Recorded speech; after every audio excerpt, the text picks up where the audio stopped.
বিসমিল্লাহির রহমানির রহিম।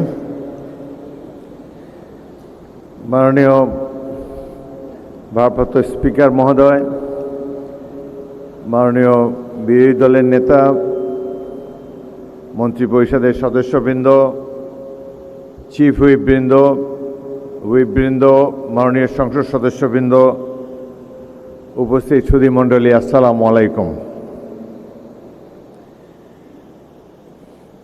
গত কিছুদিন যাবৎ নির্বাসনে আছি। আজকে কয়েকদিন পর এই প্রিয় মুখগুলো দেখতে পেয়ে, আপনাদের মাঝে উপস্থিত হতে পেয়ে আমি খুবই আনন্দিত হয়েছি। আজকের দিন আমাদের বিজয়ের দিন। জুলাই গণ অভ্যুত্থানে বিজয়ীদের আনন্দ উৎসবের দিন।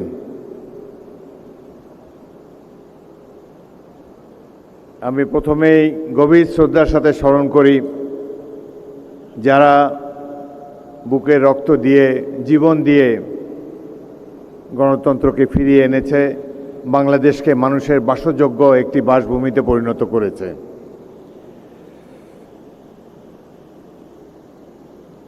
আমি সকল শহীদের রুহের মাগফিরাত কামনা করি এবং আমাকে এখানে আমন্ত্রণ জানাবার জন্য অনেক ধন্যবাদ। চমৎকার একটি অনুষ্ঠানের আয়োজন করেছে মহান জাতীয় সংসদ, সেজন্যে এই অনুষ্ঠানে যারা শ্রম দিয়েছেন তাদের সবাইকে গভীর কৃতজ্ঞতা জানাই। যারা পুরস্কার পেয়েছেন তাদেরকে অভিনন্দন জানাই। যারা অংশগ্রহণ করেছেন সবার প্রতি শুভেচ্ছা রইল।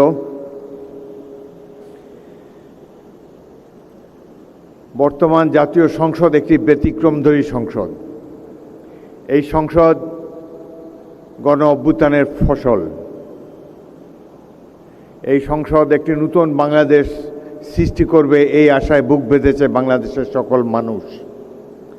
এই সংসদের উপর অনেক দায়িত্ব। আমাকে আল্লাহ সুযোগ দিয়েছেন বেশ কয়েকটি সংসদ দেখার। আমার মনে হয় এবারে যে এই সংসদটি গঠিত হয়েছে অতীতে যে কোনো সংসদের চাইতে গুণগত মানে অনেক উৎকৃষ্ট একটি সংসদ আমরা পেয়েছি। এই সংসদে বিশেষ করে নারী সংসদ সদস্য যারা, এরা অত্যন্ত শিক্ষিত। এদের মধ্যে ডাক্তার, ইঞ্জিনিয়ার, ব্যারিস্টার, প্রকৌশলী সব ধরনের শিক্ষিত প্রতিনিধিরা রয়েছেন। একইভাবে জাতীয় সংসদে যারা সরাসরি নির্বাচিত হয়ে এসেছেন তারাও একটি সুষ্ঠু নির্বাচনের মাধ্যমে নির্বাচিত হয়েছেন। প্রকৃত জনপ্রতিনিধি এরা। অতীতে অনেকগুলো নির্বাচনে আমাদের জন্য বিড়ম্বনার সৃষ্টি করেছে। এই সংসদটি আমার দেখা সবচাইতে সুষ্ঠু নির্বাচনের ফসল।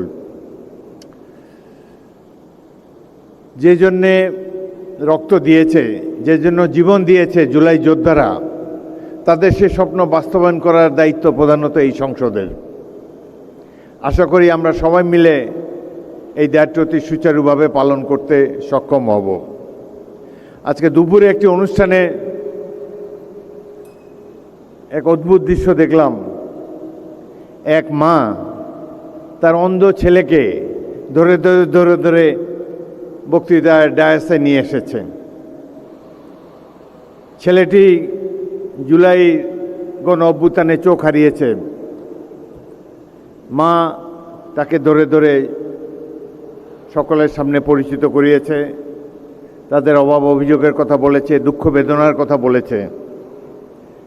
আমাদের এই জাতীয় সংসদের এবং বর্তমান সরকারের প্রধান দায়িত্ব হলো জুলাইতে যারা জীবন দিয়েছে, জুলাইতে যাদের অঙ্গহানি হয়েছে, তাদের প্রতি যেন আমরা সুবিচার করতে পারি, এটাই আমাদের প্রধান দায়িত্ব।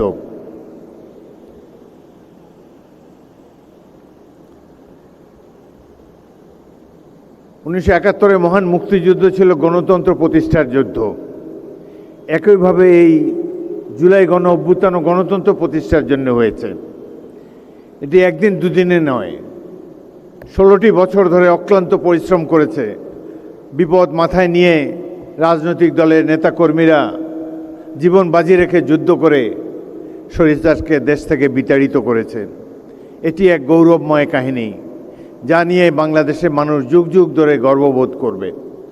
আমরা যেন জুলাইকে হারিয়ে না ফেলি, জুলাইকে যেন ধারণ করতে পারি, আমরা যেন জনগণের চেতনাকে, জনগণের আশাকাঙ্ক্ষাকে বাস্তবায়ন করতে পারি, এটি হওয়া উচিত আমাদের আজকের সংকল্প।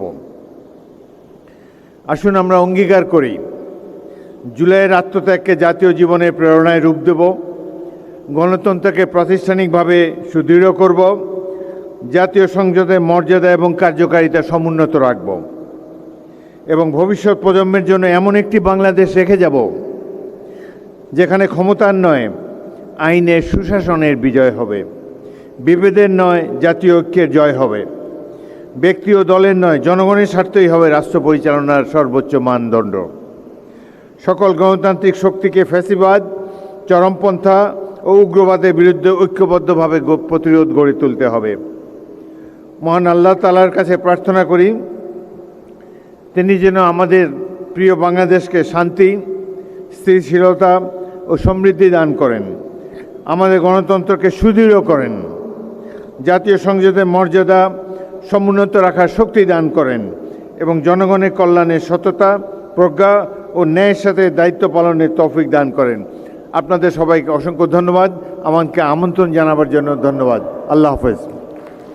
ধন্যবাদ মহামান্য রাষ্ট্রপতি, আপনার মূল্যবান ও দিক নির্দেশনামূলক ভাষণ প্রদানের জন্য। সম্মানিত সুধী, এখন বিজয়ী প্রতিযোগীদের